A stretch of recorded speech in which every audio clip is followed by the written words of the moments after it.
নমস্কার বন্ধুরা, মহাকলা ভোলা মহেশ্বর শিব মন্দির অ্যান্ড সেবাশ্রমের পক্ষ থেকে সবাইকে জানাই অনেক অনেক ভালোবাসা। তো শ্রাবণের দ্বিতীয় সোমবার মন্দিরে দেখো প্রচণ্ড পরিমাণে বৃষ্টি শুরু হয়েছিল সেই দিন। ঠিক আছে, মন্দিরে সোমবার দিন দেখো প্রচণ্ড পরিমাণে বৃষ্টি, কীরকম বৃষ্টি দেখো।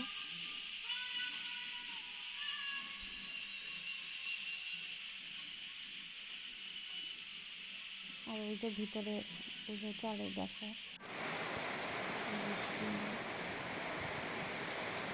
ওই যে বাংলাদেশ, ঠিক আছে, মাঝখানে কালীঘাট, প্রচণ্ড বৃষ্টি, প্রচণ্ড। দেখেছো বন্ধুরা?